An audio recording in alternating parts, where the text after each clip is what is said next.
Buzdolabında dinlendirmiş olduğumuz ve kaymak tutturduğumuz sütümüzün üzerinden şimdi kaymağımızı alacağız.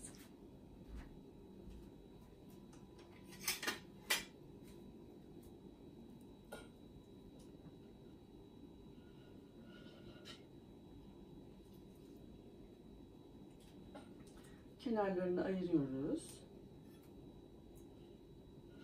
Tabii almış olduğunuz sütün dönemine göre, cinsine göre tutturacağınız kaymak miktarı değişebilir.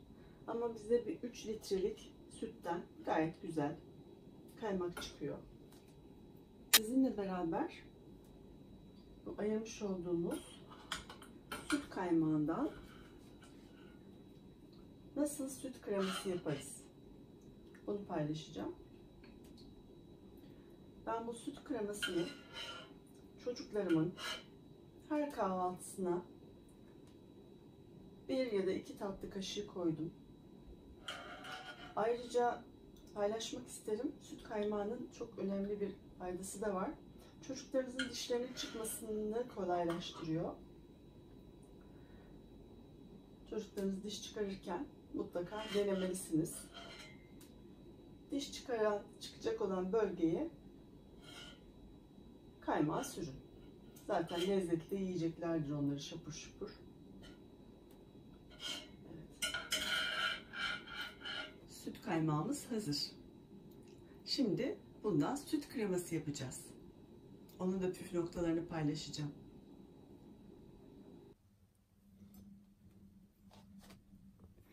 Evet, süt kaymağımızı şimdi hazırlayacağız. Süt kaymağımızdan süt kremamızı hazırlayacağız.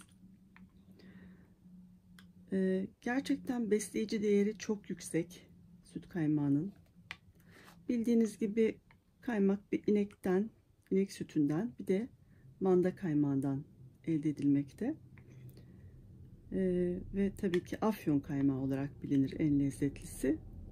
Ancak babamın dediğine göre artık Afyon'da da manda kalmamış. Sadece bir köyde var dedi babam. Onun dışında hiç manda kalmadı dedi. Üzücü bir durum tabii. Bahsetmişimdir. Benim anneannemin bir sürü mandaları vardı. Bize her sabah köye gittiğimizde kaymak yedirirdi. Manda kaymağı. Ama böyle mandalardan çok korkardım. Tabii çok küçüktüm o zamanlar. 7-8 yaşlarında, 6-7 belki de daha küçük. Çok korkardım. Anneannem onları tutardı. Ben öyle geçerdim yanlarından.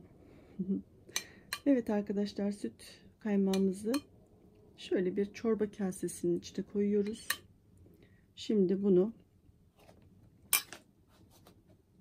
blenderdan geçireceğiz. Bu işin püf noktası var. Eğer fazla blenderdan geçirirseniz çok katı oluyor. O yüzden biraz yavaş yavaş yapacağız bunu.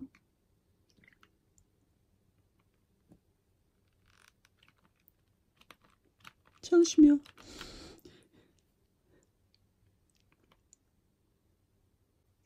Evet, fişe takmayı unutmuşum. O yüzden çalışmadı.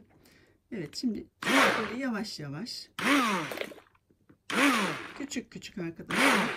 Tabi düşük ayarlı blenderlarınız varsa, el blenderlarınız. Düşük ayarlı el blenderlarınız varsa onlarla da tabi daha kolay olur. Önce düşük ayardan başlayacaksınız ama ayarı yoksa yavaş yavaş yapmanız gerekiyor. Benim gibi.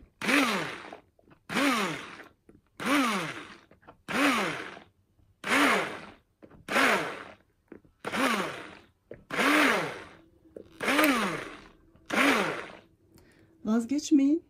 Ya bu nasıl süt kreması olacak diye düşünebilirsiniz ama vazgeçmeden devam edin.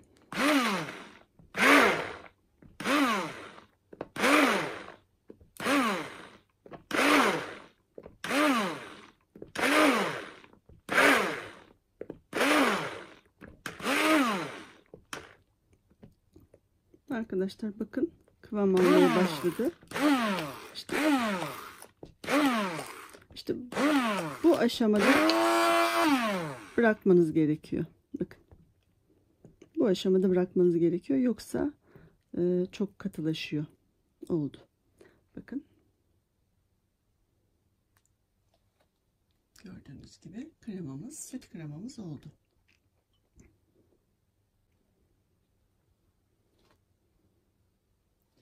Evet arkadaşlar, süt kaymağımızdan yaptığımız süt kreması hazır. Bunları kavanozlara koyacağım, küçük. Bunları küçük kavanozlara koyacağız arkadaşlar. Tabii süt kaymağı çok dayanıklı değil. İçinde katkı maddesi de olmadığı için bunu çok kısa sürede 2-3 gün içerisinde tüketmek gerekiyor. Ben çocuklarımın mamalarına mutlaka 2 tatlı kaşığı karıştırıyorum. Hem kilo almalarını sağlıyor, hem onların vücut dirençlerini güçlendirmesine sebep oluyor. Mamalarının haricinde de önlerine koyuyorum. Parmaklarıyla ya da kaşıkla yiyorlar.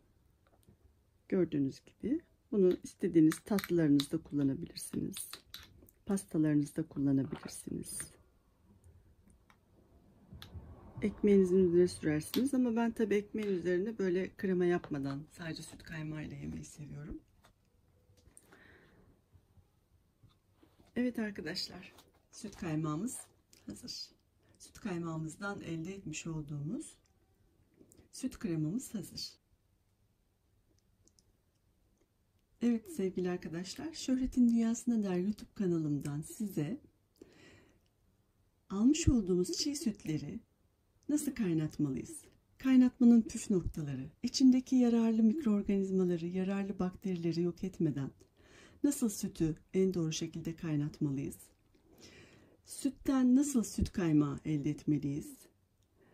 Bunların püf noktalarını paylaştım. Ayrıca çocuklarınızın da çok severek tüketeceği mamalarına, tatlılarına ya da önlerine doğrudan koyabileceğiniz süt kaymağından süt kreması nasıl yapılır? Bunun püf noktalarını sizinle paylaştım. Afiyet olsun.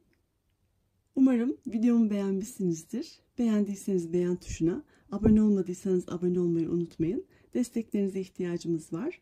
Bundan sonraki videolarımızı da izlemeyi unutmayın. Sevgiyle kalın, hoşça kalın.